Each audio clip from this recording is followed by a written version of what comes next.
After 30 years of intensive scientific research, billions spent, and many lives lost, there is finally a way to end HIV/AIDS.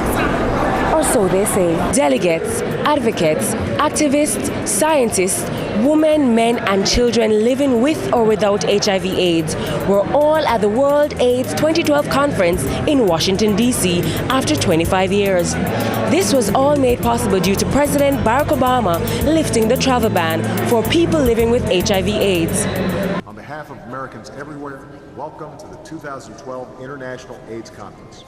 And thank you for your commitment to achieving an AIDS-free generation here in America and around the world.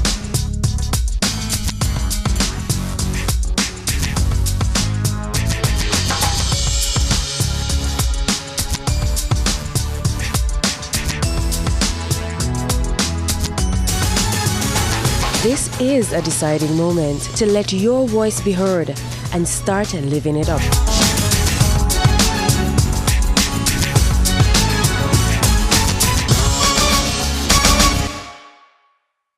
I'm living it up and trying to stay busy and keep myself occupied, dancing, singing, acting, all of that, you know. As I stay focused around good people, positive people, good friends and stuff like that, keep myself out of trouble, anything like that. Like I said, dancing saved my life and it saved a whole bunch of my other friends' life like that. And day by day, we're thankful because we're all like, used to be like just strangers, but now we're a family and we stick to each other and we keep positive every single day of our life.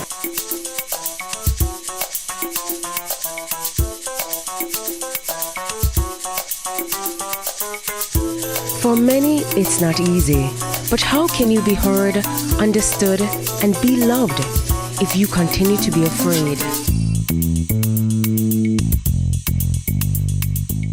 Is actually the reason why I got tested. I get tested every year, and I was with the same person for 3 to 4 years. And I knew he was cheating and stuff, but by the time I made a decision no longer to be with him because of that, is when I found out that I was positive. I tested every year prior to that, and I was negative. So, you know, it was very devastating. It was very, very emotional. I experienced a lot of depression. I still experience depression now. I'm working through it so that I can talk about it to help people know that you don't have to be gay to get it. You don't have to have more than one person that you're with, and people are not dying from the virus anymore. They're dying from lack of support, lack of love, and, being basically not just uneducated, but lack of knowledge, not knowing what the virus does, how it moves, and, how you can live with it. The shame that comes behind it really should not be there. The shame comes from saying, hey, I had sex. I wanted to choose to engage in a behavior where we procreate. Humanity is all connected. How what I do, affects you, what you do affects me. And if everybody would live according to those rules, that we're all aware that what we do affects the other, and we can help each other and support each other, then that's the way how the world would be a better place. People put so much judgment on it, and it shouldn't be that way, because when I found out that I was HIV positive, 2 weeks later I found out I was pregnant. My daughter, she's a year old now, and she's still HIV negative. She was negative at birth. She's been tested 3-4 times since. It was very hard, taking the medicine. It still is every day. Just getting to the point where having the courage to take it in the morning and taking it at night. I only take 3 meds. Some people take 5, 6, or even more, but the advancement in medication now basically is no different than a person with cancer or a person with diabetes, high blood pressure, anything. We all going to have a struggle taking medication whenever we have some type of illness or what they would consider sickness, and the stigma and the stereotype behind that. Everyone has its own story, and sometimes it's breaking my heart. And I think if every one of us could do a little bit for the people, for the kids, then, as Manning said, the world would be a much better place. Right now, my fear is if I don't say anything, that I will lose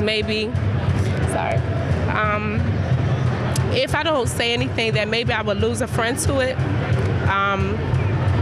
Meaning that if they decided to stop taking their medications and they hadn't told anybody that they're positive, that they would pass because they just stopped taking the medicine because they felt like they're by themselves. Nobody understands. Nobody knows what I'm going through, how I feel every day, how I feel when I go to sleep, how I feel like nobody's gonna want to touch me, eat off the same plate as me, and they don't even have the knowledge themselves about what HIV is. All they know is they have to take the medicine. So thus far, my biggest fear right now is, not being able to help save a life that's close to me. They pass away from something that is preventable and that they can live with as well. No matter who you are or who you love, no matter where you live or how you live, no matter what you have or haven't done, everyone deserves compassion. We need more humanity, more love if we're going to end AIDS. The end begins with you. Get tested and let's have an AIDS-free generation. I'm Cameka McCrae here at the World 2012 AIDS Conference in Washington, D.C. Remember, Love, protect, respect, live up.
Take care of yourself, take care of others, and know what's going on in your body.